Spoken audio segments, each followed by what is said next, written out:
Okay, let's talk about one of the biggest, most important financial shifts happening in the world right now. I'm talking about China's ambitious plan for its very own digital currency.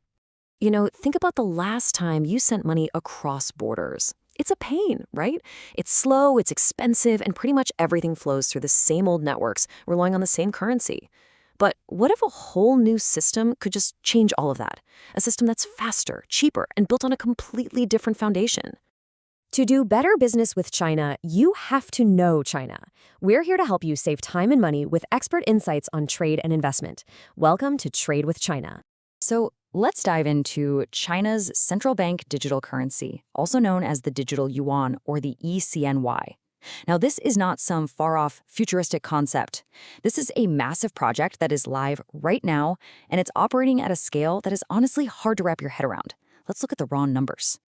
By the end of last year, the system had already processed, get this, 19.5 trillion yuan. To put that in perspective, that's almost 3 trillion US dollars. This is not a test run. This is like a brand new economic superhighway that's already jam-packed with traffic. So who's actually using it? Well, more than 230 million personal digital wallets have been opened. That's more than 2/3 of the entire population of the United States. This is mass adoption, and it's happening right now. And we know the system can handle it. Over that same time, it processed nearly 3.6 billion individual transactions. That proves it's not just for big transfers. It's robust enough for everyday high-frequency use by millions of people. But here's where it gets really smart. This isn't a one-size-fits-all rollout. China is using different cities like giant laboratories, each one testing a unique aspect of this new currency. Let's zoom in on two of the most important ones. And this is fascinating because you see two completely different strategies at play. On one side, you have Suzhou. Their goal is just one thing: scale. Massive, incredible volume. They've pushed over 13 trillion yuan through the system, really stress testing its limits. Then, on the other side, you have the tech hub Shenzhen. They're focused on innovation, pioneering advanced tools like smart contracts to solve real-world problems, like automatically protecting customer prepayments. So, okay, it's a huge domestic project, but how does this become a tool with serious global ambitions? Well, that's because the real goal here was never just about what happens inside China's borders. To really get the global strategy, you have to think in terms of financial infrastructure. Just like physical stuff needs highways, ports, and airports to get around the world, money needs its own infrastructure too. These are the payment systems that connect us all. China already has its own financial highways. You've got the main lines for big wholesale payments between banks. You've got the secondary lines connecting financial markets. And then you have the retail branch lines for things like e-commerce and tourism. The digital yuan is being built to upgrade all of them at once.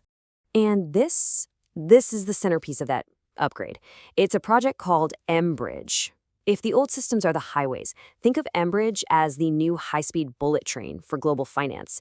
It's a platform built from the ground up by several central banks, specifically so that digital currencies can talk to each other directly, cutting out a lot of the old, slow middlemen.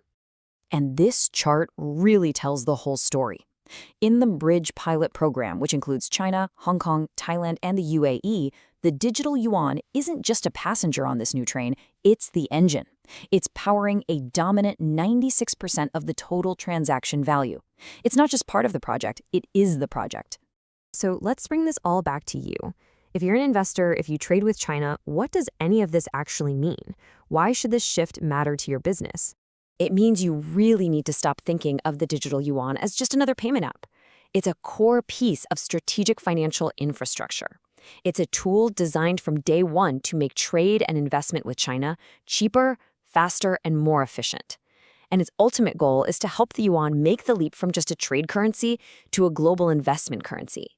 And that, my friends, is a fundamental shift that could challenge the whole financial status quo. And hey, don't just take my word for it. This isn't just speculation. A deputy governor of China's central bank said it plain as day.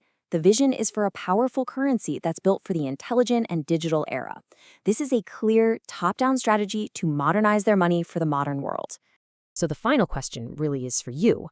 As technology redraws the map of global finance, and these new digital borders become just as important as physical ones, are you and your business prepared for what's coming next? And making sure you're prepared is exactly why we're here. This channel will bring you practical knowledge to navigate business, investment, culture, economic trends, and communication tips in trades with China. Your comments really encourage us to realize our video value and update more useful information. So please press like, subscribe now for actionable insights and win-win solutions. Don't miss the possibility to understand and make money in trades with China.